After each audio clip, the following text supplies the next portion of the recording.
মিরপুর শেরেবাংলা স্টেডিয়ামের প্রেসিডেন্ট বক্সে বিসিবি সভাপতি ফারুক আহমেদের সঙ্গে দুর্ব্যবহার করার অভিযোগ উঠেছে যুব ও ক্রীড়া উপদেষ্টা আসিফ মাহমুদ সজীব ভুঁইয়ার প্রেস সচিব হিসেবে পরিচিত মাহফুজুল আলমের বিরুদ্ধে। যদিও মাহফুজুল আলম এই অভিযোগ অস্বীকার করেছেন। গত 30 ডিসেম্বর ফরচুন বরিশাল ও দুর্বার রাজশাহীর ম্যাচ দিয়ে শুরু হয়েছে এবারের বিপিএল। সূত্র জানিয়েছে, বিপিএলের শুরুর দিনের কিছু বিশৃঙ্খলা এবং অব্যবস্থাপনা নিয়ে সেদিন প্রেসিডেন্ট বক্সে ফারুক আহমেদের সঙ্গে কথা বলছিলেন মাহফুজ এবং তার সঙ্গে থাকা যুব ও ক্রীড়া মন্ত্রণালয়ের আরও কয়েকজন কর্মকর্তা।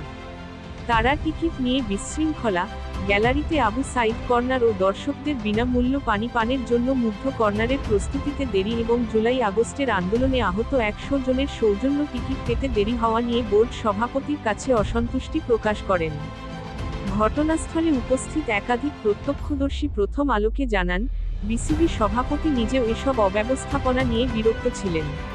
তবু কথোপকথনের এক পর্যায়ে যুব ও ক্রীড়া উপদেষ্টার প্রেস সচিব মাহফুজ উত্তেজিত হয়ে জাতীয় ক্রিকেট দলের সাবেক অধিনায়ক, সাবেক প্রধান নির্বাচক ও বিসিবি সভাপতি ফারুক আহমেদের সঙ্গে অশোভন আচরণ করেন।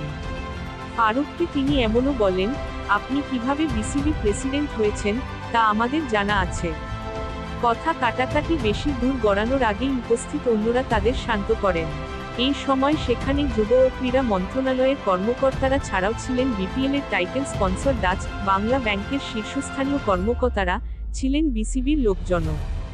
ফারুক আহমেদের সঙ্গে অশোভন আচরণে ক্ষোভ প্রকাশ করে বিসিবির এক কর্মকর্তা প্রথম আলোকে বলেছেন, প্রেস সেক্রেটারির এমন আচরণ বিসিবি সভাপতির জন্য তো বিব্রত করি, এতে ক্রীড়া উপদেষ্টার ভাবমূর্তিও ক্ষুণ্ণ হচ্ছে।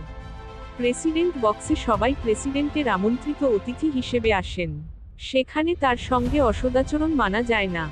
ফারুক আহমেদকে এই রকম কিছু বলেননি বলেও দাবি তার, ওরকম কিছু হয়নি।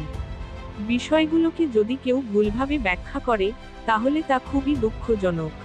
জানা গেছে, প্রেসিডেন্ট বক্সে দাঁড়িয়ে পুরো ঘটনা মোবাইলে ভিডিও করেন মাহফুজের সঙ্গে থাকা এক ব্যক্তি। বিসিবির লোকজন তা দেখে ফেলার পর তাৎক্ষণিকভাবে তার কাছ থেকে মোবাইল ফোন নিয়ে সেটি রিবুট করে আবার তাকে ফেরত দেওয়া হয়।